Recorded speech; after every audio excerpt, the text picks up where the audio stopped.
topics and opinions expressed in the following show are solely those of the host and their guests and not those of W4CY Radio, its employees, or affiliates. We make no recommendations or endorsements for radio show programs, services, or products mentioned on air or on our web. No liability, explicit or implied, shall be extended to W4CY Radio or its employees or affiliates. Any questions or comments should be directed to those show hosts. Thank you for choosing W4CY Radio.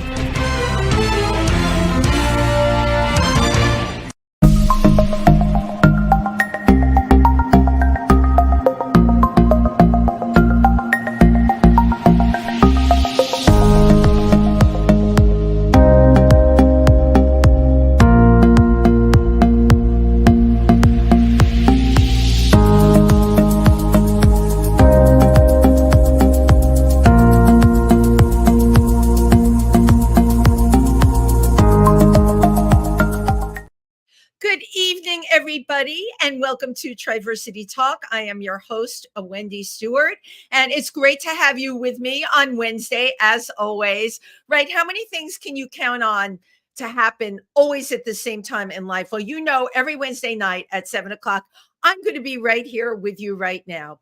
I hope everybody is enjoying their holiday season. If you are in the tri-state area, meaning New York, New Jersey, or Pennsylvania, Triversity, which is located in Milford, Pennsylvania, our LGBTQ Center, is having a holiday party on December 22nd, and it is at Camp Reimagine. But for further details, please visit our Facebook site, which is Triversity Center, where we are actually live streaming from right now. So tonight, I'm very excited about the guests that we're having because they have been committed activists from the get-go. There's some people where the need to just jump in and take what's wrong and make it right burns so deeply. Tonight, we have Cathy Marino-Thomas, who's worked tirelessly for LGBTQ causes, and Charley Beal, who carries on the legacy of the Gilbert Baker Foundation, who created the LGBTQ flag. I'm sure most of you know that. So let's welcome them to Triversity Talk. Well, good evening.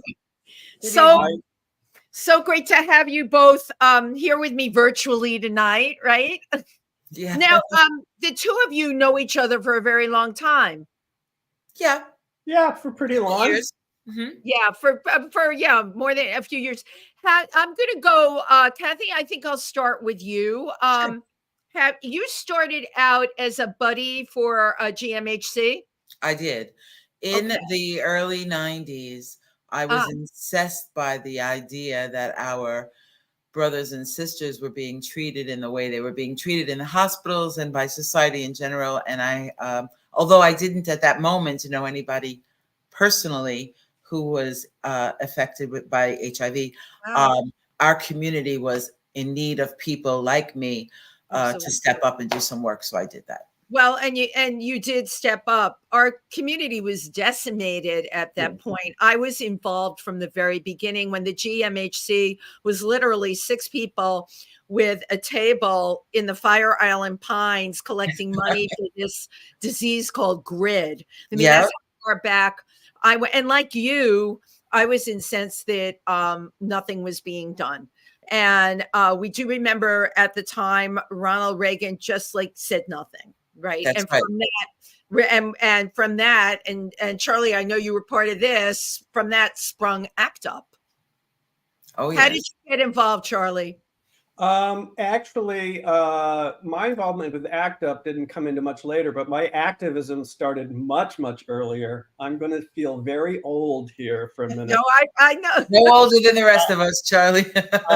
Wendy, I went to my first civil rights demonstration in 1962. I was 6 years old. Get out. This is the year before the March on Washington, then Dr. King's speech. I carried a sign that was bigger than me. I think I was being bribed by my older siblings with a bag of candy, but nonetheless, I went and my eyes were open. We then spent the next year doing lawn work, raising money so my oldest brother could go hear Dr. King on the National Mall in 1960. So look at this family. You know, I want to talk about this because a lot why do we become activists? It's Right. often we see what's going around us and we know it's so wrong and we have to do something. But Charley, in your case, you came from this incredible family. Well, it is. I mean, both my parents were educators, and I think my mother especially was very supportive of the civil rights movement initially. And, that led right into protesting the Vietnam War. Right. I think I created a group in 8th grade called People United for Students. We called ourselves I love that. Ups. Now that's a little gay, but that was our organization for civil rights and protesting the war in Vietnam. And then in high school, my dear mother would drive me to demonstrations. I'd say, "Mom, I'm going to go." And I literally, I was roughed up by the police. I got hit with a can of tear gas. In high school. In high school. And then even between junior and senior year, I went to Washington for an anti-war demonstration. Wow, that's amazing. I didn't know that about him. I know. That's why I love doing this show, Cathy. We find out these amazing things about people. So from being a small child, having that passion, right, to get out there and do something. So, that, of course, when I, pretty soon after that, I'm coming out of the closet and I moved to New York, and my activism in the war ended. And my activism did turn. I mean, I never gave up on those connections with those people, but my activism really turned toward LGBTQ rights, with some involvement in the 80s. But I have to say, other than caring for friends with HIV and watching them die and doing what I could then. I wasn't really that much involved with GMHC, but in about 1993, I met this guy, Gilbert Baker, who came to New York to create the Mile-Long Rainbow Flag. And, then I was much more deeply involved with ACT UP through him, and but mainly in helping him spread the word about this amazing symbol he created, which, is, I mean, at this point, I mean, he loved to do these giant flags because he knew the word would spread and they would get a lot of publicity, and it was a visibility action for people to see our flag. Well, so Charley, I'm going to share this with your background in television and film, right? The power of that kind of visibility. Correct. As a matter of fact, when I met Gilbert at my brother's house, the brother went to March on Washington. He lives in New York. He showed me his sketches for this flag going up Fifth Avenue. I said, "Gilbert, that's a helicopter shot. I'm an art director in television and film. That's a helicopter shot." He said, "Really?" I said, "You got to get a helicopter." And literally months later, we had Al Cirillo from National Helicopter, who does all the TV stuff, up with Mick Hicks, the photographer, shooting this amazing mile-long flag, which, we then cut up into pieces, gave to contingents from around the globe. And they took these 100 and 200 foot rainbow flag pieces home. And within a year or two, what was a big national symbol had become an international symbol. It was all planned. It was all devised that way to try to internationalize this symbol of visibility and hope. That was the first time I saw Gilbert, was at that event. Are you kidding? Wow. I helped carry it. It took many volunteers to move that flag down. Wow. They had moved the march from Fifth Avenue. They wanted us to go past the UN instead, but the avenue was much narrower than Fifth Avenue was. Right. Yeah. So it was a little bit of a struggle. And I remember we were doing this with the flag and this, and all of a sudden I went like this, and here came this guy in a glittery long gown under the flag, running toward us under the flag. And it was, of course, that was Gilbert. We had to go from, once we knew the flag was coming out of the truck, because it was all, wound up in a truck, and that it was coming out and it was being fed to these 10,000 volunteers. And then Gilbert, in his, beautiful silver sequin gown, he switched from heels to tennis shoes. That's right. Because he was a sensible person. And then we ran under the flag all the way up to the front end, so that once it was unfurled, we heard by walkie-talkie that we had the photograph. It was a Guinness Book World Record. And at that point, he pulls out the scissors and starts cutting it into pieces. And everybody freaked out. They're like, "Oh, what are you doing? What are you doing?" But we wanted to cut it up because I don't know if Cathy remembers, there was concurrent and illegal ACT UP march on Fifth Avenue. And you guys took a piece and ran up to Fifth Avenue with the flag. Yeah. They didn't want us to march the flag past St. Patrick's Cathedral. Right. That's right. That was the whole premise of moving the march. It wasn't about the UN. It was about not marching that mile-long flag past St. Patrick's Cathedral. St. Pat's, right. Gilbert had other ideas and they did it anyway. It was a scheme that was hatched and devised and worked out till late in the night. And we wanted to, we had this mayor back then, this guy named Giuliani, you might recognize. Oh, that guy, that Giuliani guy. Yeah, that guy. Dye running down his face. Yeah. Cathy had the dye running down his face. I'm telling you, that day the dye was running down his face because he and his friend John Cardinal O'Connor, who didn't want that flag. Remember that guy? Oh my God. And so we took 10 pieces of the flag, reassembled them with the ACT UP march in front of the library and marched them up past and chanted our lungs out at Giuliani and the Archbishop because, it's funny because people don't remember, the Catholic Church has not always been this homophobic. It was in 1985 that this guy, what is the guy? What's the cardinal, the Pope Ratson? Yeah. The previous Pope. I know who you mean, and I don't know the name. He was tasked with Pope John Paul, the Polish Pope, who was very conservative, with writing this really anti-gay encyclical. Right. And they came out and they said, homosexuality is intrinsically evil. Well, that just set Gilbert off. And he went after the Catholic Church on a number of occasions, from his Pink Jesus appearance in San Francisco at the gay parade to the 94 cutting the flag up and taking it in front of St. Pat's, to 2000 when he was invited to the first World Pride demonstration in Rome. And he went over there and I went with him when we're looking for gallery spaces, and all the gallery spaces would say, yeah, sound great, beautiful art exhibit. And the next day they'd call up and say, no, sorry, we can't do it. It turned out the Vatican was sending emissaries all around town to say, to not show the flag. Don't rent to the gays, don't let this guy. And they impounded Gilbert's art in customs.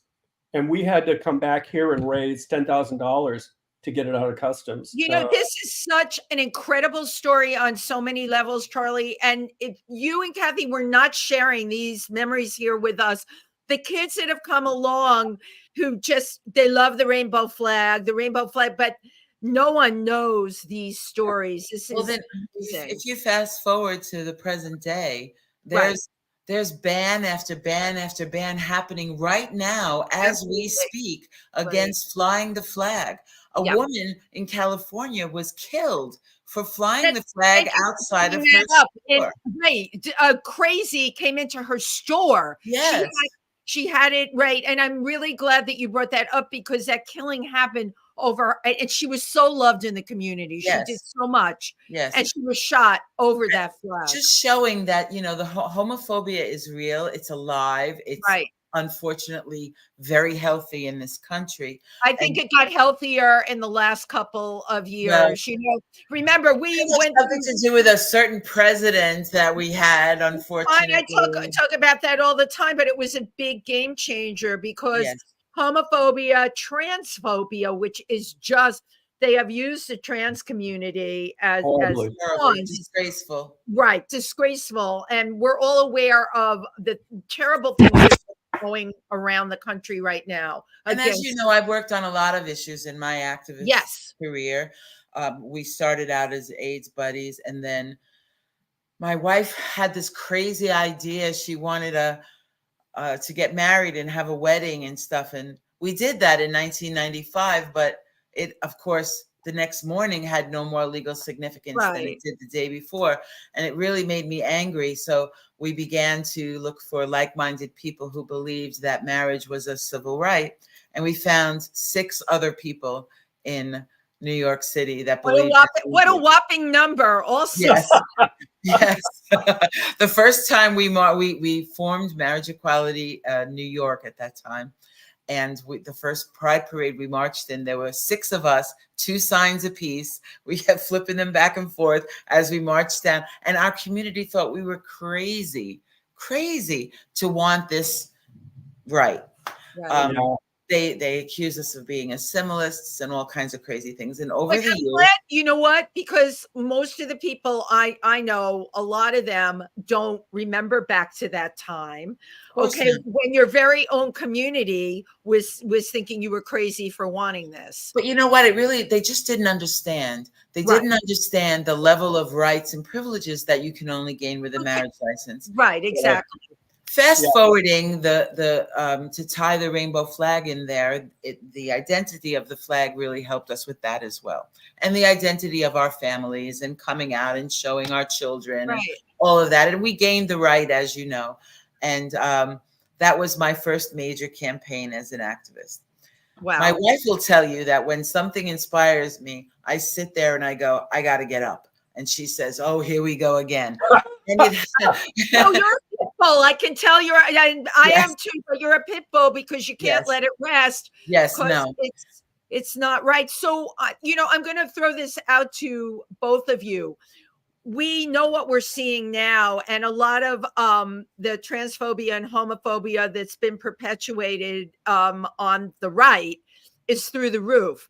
The last couple of weeks, of course, a lot of the focus has been taken away into world affairs, right? We've got Ukraine, Israel.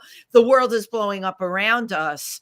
But I am fearful about what is going on behind the scenes. It's everything that we're not hearing about, Well, we have to talk about these things in our community. We have to go to town halls. We have to go to shows like yours, and we have to let folks know what is going on.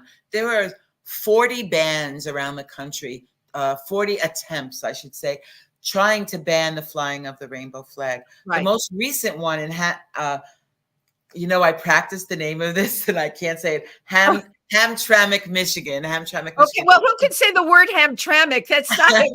You did. So it's a very small town, and Charley can elaborate a little more on the specifics around the town. But the basic idea was that they had all of these flags in front of their government buildings that were supposed to be flown. And this committee got permission to fly these flags until they included the rainbow flag. Wow. And then it's a very Muslim, very masculine city council they have there. And they made up this thing in order to ban the rainbow flag. They didn't want to come right out and say, we're going to ban the rainbow flag. So they banned any flag that was not a U.S. flag. Is that right, Charley? U.S. flag and the Michigan flag. That's correct. And I love it.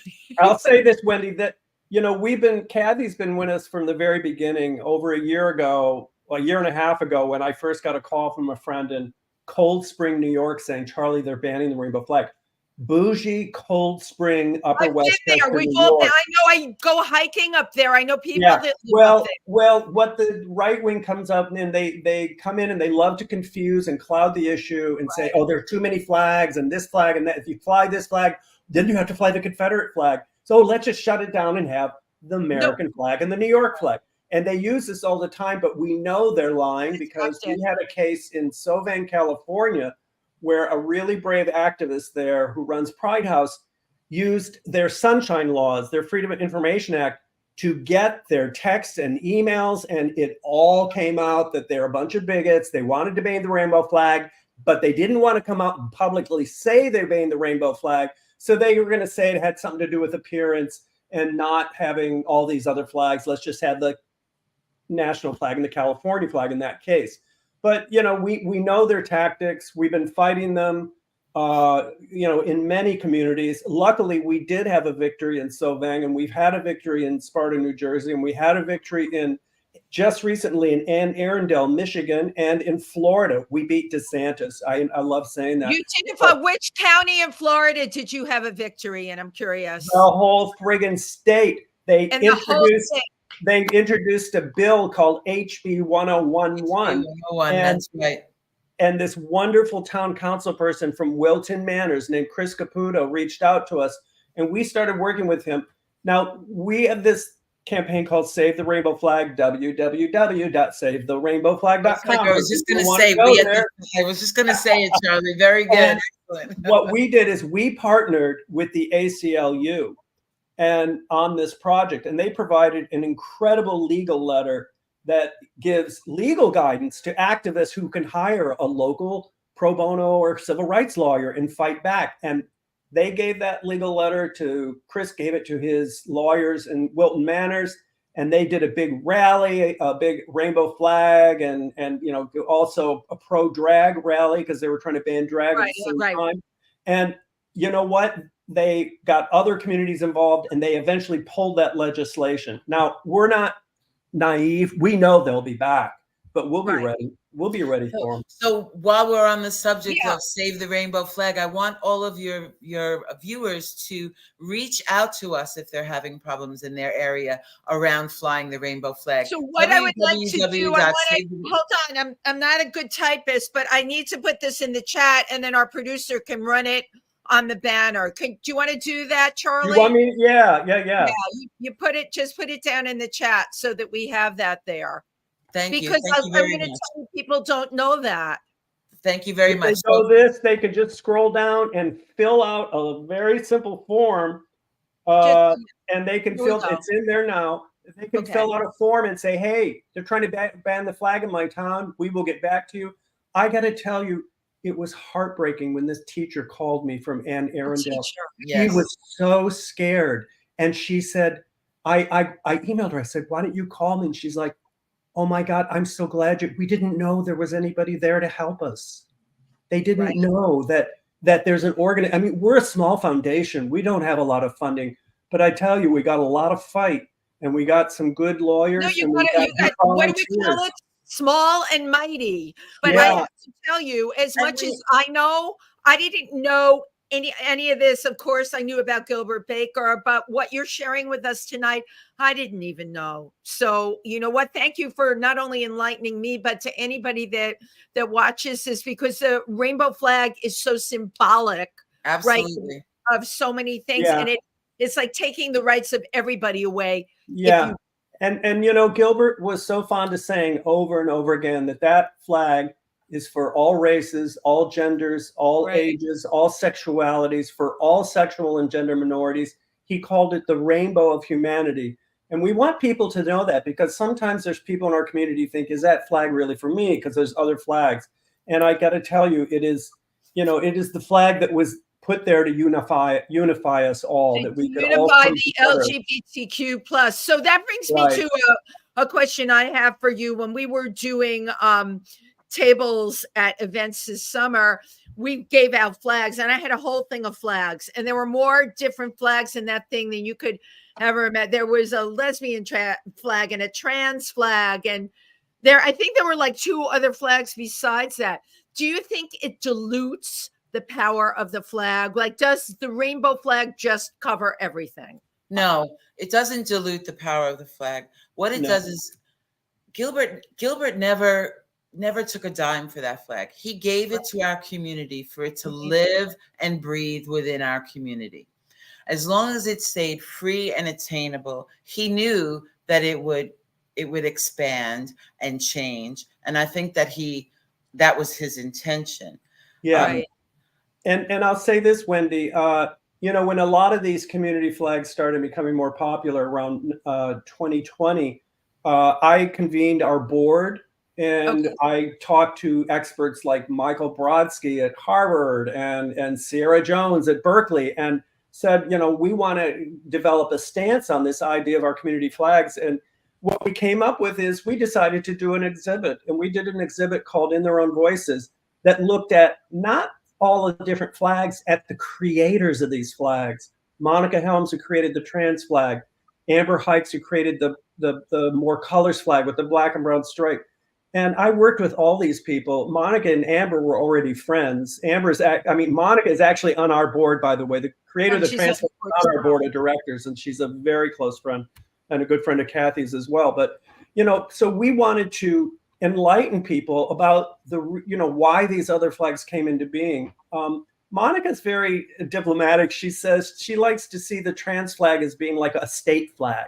Yes, that's right. And that the Gilbert flag is like the national flag. And, some flags, like with the black and brown stripe, Amber Hikes never said it's there to replace the rainbow flag. It's there to get people talking about the intersectionality between sexual and gender minorities and race. So exactly. Some of them are very purpose driven, but we celebrate them all. We like to say, fly the flag that speaks to your soul. That's exactly right. And I think that's what Gilbert intended for it to be. I mean, but I know when we had those flags there, the amount of people, the younger kids that came over and would say, "Oh, let me look through these. Let me see if you have my flag there." You understand it. You can use it as a great device to get people to communicate and start to talk about this stuff. So that makes me very happy that Absolutely. all of these flags have a place as they absolutely should. Well, and we have another exhibit called Flag in the Map, and it's a series of photographs of people around the world holding their pride flag. A little story about them. Some of them are so joyful because they found a connection with that flag. And some of them are very sorrowful because they need the connection with that flag. Right. And it was recently in Malta for Euro Pride, and it got a great deal of attention there. In Malta, wow. And they made beautiful kiosks for us that displayed the photographs. And really, it was seen by thousands of people. And I think that the flag really continues in its quest to bring our community together. I mean, absolutely. You remember the shooting in Orlando, Florida. I'm sure you can't forget this. Pulse. And this was the birth of Gays Against Guns. Right. First meeting, Gilbert was there. Second meeting, he showed up with a banner for us that was a city block long of his flag, his rainbow flag, with the words "Gays Against Guns" across the front. Wherever we went with that banner over the years, people could identify two things. One, that we were a gun violence protection group. Exactly. And two, that we were in the LGBT community because of the rainbow flag. And that you made people feel safe by it.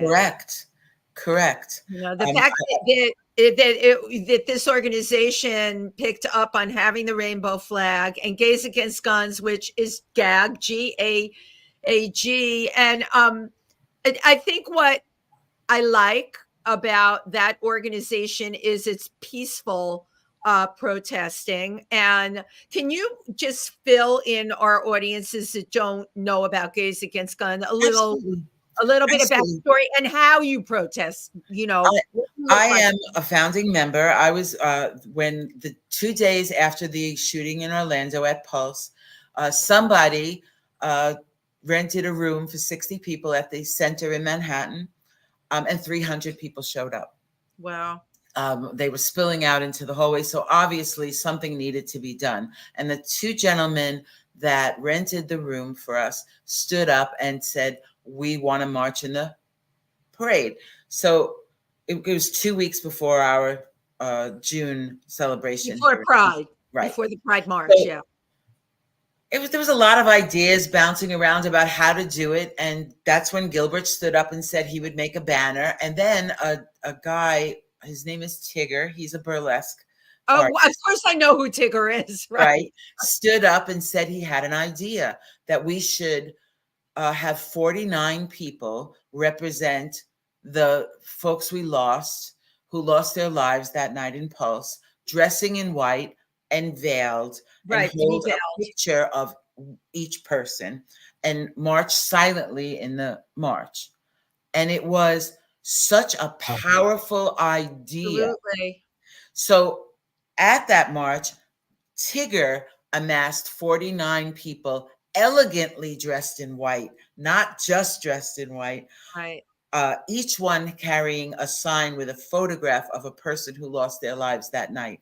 And they marched Fifth Avenue behind Gilbert's banner in silence. I remember that march. I absolutely remember that march. It was extremely powerful. People were expecting us to be loud and mad. And yes, of course, there was plenty of that. But it came up behind Right. these demonstrators. We name them human beings. Exactly. And to this day, Gays Against Guns uses this silent protest. A few years after the initial Pulse performance, let's call it, at the march, we amassed 110 of those human beings for the Pride March, symbolizing the 110 people killed on average in the United States daily with a gun. Right. That was something to be seen. Again, behind Gilbert's banner, of course, always present, but 110 people dressed in white, veiled and silent, was an amazing, powerful, and very emotional experience, even for those of us who marshaled those people. Well, what's so powerful, I first saw you, it was Easter Sunday across from St. Pat's. And that was the first time I had ever gotten up close and just standing there silently. And I think you were with Sing Out Louise. Yes, that's right. Right. That's And right. it's the silence and it's the white veils and it stops and you. it's like we're putting these folks in the middle of chaos. So you have all this noise. That Easter Sunday was the Easter bonnet parade. You were. I was there for all these people with their hats and making noise and carrying on and all this, and then you have this silent protest. Right. And what we're doing is holding space for people who've been killed with a gun. Yeah. We've had it in the Women's March. We've had it in for Pride. We've taken it for protests. We do it in front of the library. It's very powerful there. We show up anytime there's a mass shooting, and that keeps us very busy, unfortunately. Well, right, because but the point is that between this silent protest of human beings and Gilbert's banner, we're very identifiable, and we're identified as a group that is not going to go away. And our community holds that, and Gays Against Guns holds that. Have you, both of you are speakers, have you ever been verbally attacked while talking about it? Constantly. But my skin is thicker than their attacks. You have a thick skin, right? That's right. And we're, the old saying, you're in it to win it. We have no choice but to keep fighting. We're fighting for our lives and our rights. Right. We have no choice. But okay, I'm going to ask you this because especially during the pandemic, a lot of people went through mental gymnastics, I'll call it that. And we're so beaten down by everything that happened. There are people I know that were activists before that are now, they just want to breathe. They just want to go live. I've heard this from people. I just want to live my life. I don't want to deal with all this stuff. I mean, our organization, Triversity, is definitely grassroots, and we're not a social club. We appear in Harrisburg, Pennsylvania. I mean, our board is extremely dynamic. And again, we're not a social club.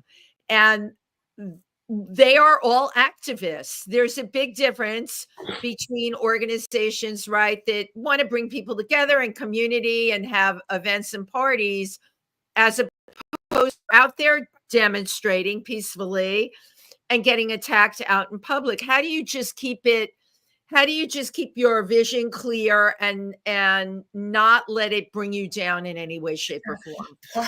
Part of it is I can't help myself. I don't know if Charlie feels the same way, but I can't stand it. I can't sit on the sidelines and just let things happen. Right. So part of that is just drive within. It's a drive within the person. Yeah, I think somebody is always, I don't know who said it, once you become an activist, you can't go back. It's like, once you turn a cucumber into a pickle, you can't turn it back into a cucumber. You just can't do it. You can't, once your eyes are opened, you really, you can't help but it hit the streets when the passion comes. I will say this, though. Activism on the street is the tip of the spear. Put your body out there, make good trouble, like John Lewis said, and you do that. But what's equally as important is that then you follow up, that somebody is out there with a table collecting emails and tabling is right. Tabling is very, very important. That you get heard that way, but you must organize. You must lick stamps and write emails and do the organizing that follows the demonstration, because otherwise, it's, you need to do that and organize to go to lobbying day up in Albany, like we used to go with the Empire State Pride agenda when we were trying to get our civil rights bill passed. There's many sides to activism, and it's great to get out and make noise. It's the tip of the spear, but the shaft of the spear is, the work that goes on after that, and collecting those names. Charlie, you have to take a little trip to Albany with me. They still go back in their office and close the door when they see me coming down. They did it too. You're like, oh my God, she's here again. Yes. Yeah, but you know what? You don't give up. I made them crazy for. You don't give up when I could remember when in the 90s we went up to Albany. And I sat up in the gallery in the Senate when they passed our equal rights bill, when they added the words sexual orientation to the New York State Civil Rights Bill. Now, we were kind of angry at the time because they had not added gender identity. Mind you, gender identity was still a pretty new phrase. But you know what? We were there 20 years later when they finally added it. We went back up again. So, well, and I'm glad you brought that up, Charlie, because that's the point. Keep going. That's the point. You can't go home. You can't stop until the job is done. Right? I mean, we found that out with marriage equality. We found that we found it out when we had to fight for AIDS funding and research and paying, to pay attention to this disease that was killing our community. Right. Then we had to find it out when we wanted marriage equality. Our community are seasoned fighters by this point. There's so much work to be done. Right.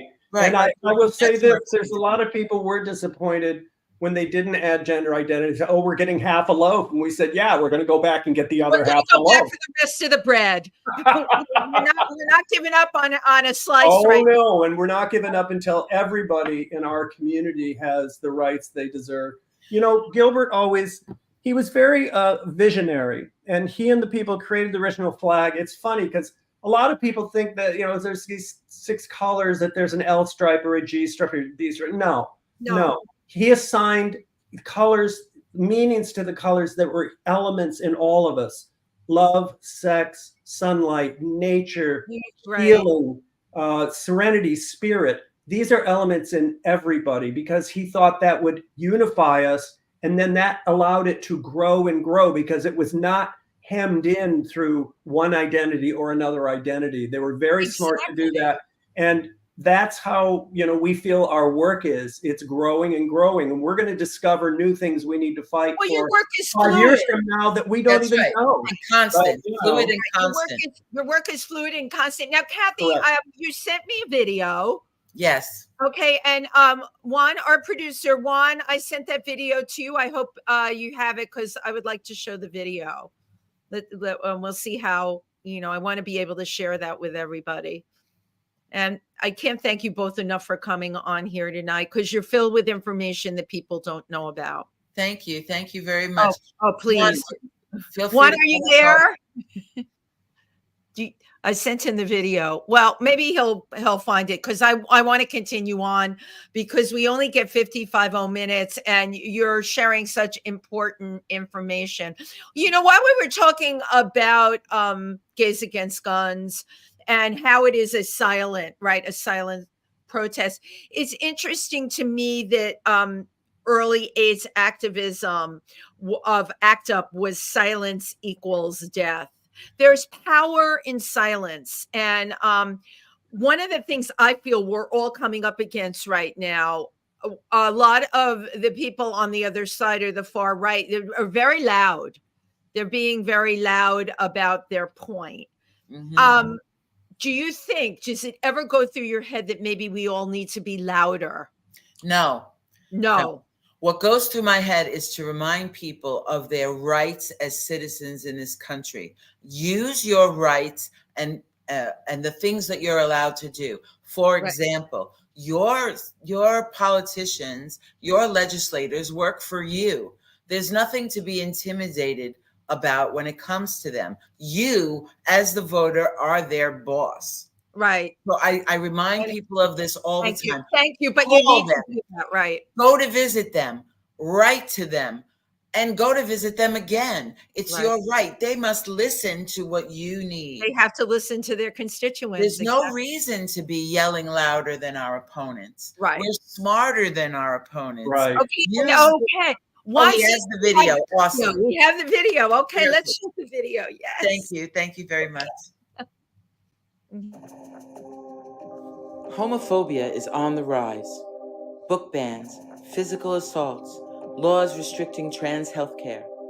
The latest assault on LGBTQ+ rights is just as dangerous. Banning the public display of the rainbow flag. More than 40 towns and school districts have enacted bans. These bans are part of a larger mission. Our enemies want to take away our civil rights. We can't let this happen. At the Gilbert Baker Foundation, we are fighting back. We launched a powerful initiative called www.savetherrainbowflag.com. Working with the American Civil Liberties Union, we designed a toolkit for local activists to defeat those who want the rainbow flag to stop flying. The toolkit is working. We've already reversed flag bans in California, New Jersey, Maryland, and Florida. But the flag bans keep happening, so we need your help. If the rainbow flag is in danger in your area, contact us. We'll help you beat back the bullies and win. That is an excellent piece of business. You have a very powerful voice. Charley, I have to ask, did you design that video? I actually did. I'm a filmmaker, and I know that. It's funny. My husband, he makes our longer videos for our Rainbow Warrior series, which are oral histories of people who knew Gilbert Baker. He's a little bit better editor than me, but he's knee deep in another video. So he said, you do this one. But I have to also thank Cathy and Bill Berman and Larry Burnett, who helped me kind of refine it and get it right. But yeah, I just sat home and did it. And I wanted to make sure that we some people, will read an email, but some people, they'd rather click on a quick video, and it really gets the message across. You got every single point in a short amount of time, and you hit it and you nailed it, and it's engaging. And I have to tell you, a lot of the stuff I see is not that. And it goes, that is a brilliant marketing tool, and I have to call it out. Well, thank you. We're going to use it and use it. It's fresh off the editing room floor, so you're one of the first to show it. Oh my God! I'm sure you recognize the narrator's voice. I did. Yeah, well, the narrator has a very strong, very persuasive voice. You have a voice that people will listen to, and that's an important thing, right? Thank you. Thank you. You have to all get people to listen. So what I'm thinking about the voice of the foundation. It happens to everybody on here. The beauty of podcasting. Absolutely. I'm thinking you talked earlier about these exhibits that you have. How often do you have these rainbow flag exhibits that you're showing? Well, the In Their Own Voices, which is the one about all the other flags. Yes. We debuted that in March of 2021 at the Stonewall Inn. It was supposed to be up for a month. It's still up, Wendy. Thank you to Tracy Lentz at Stonewall for that. Right. It's also been in San Francisco. It's been in Provincetown, and it's been in Paris. On the other hand, the Flag and the Map exhibit has had 11 iterations. It's been in New York. It's been at the Stonewall Park on the fence there. Yes, exactly. It's been in San Francisco. It's been in Albany at the state capitol at the invitation of the governor.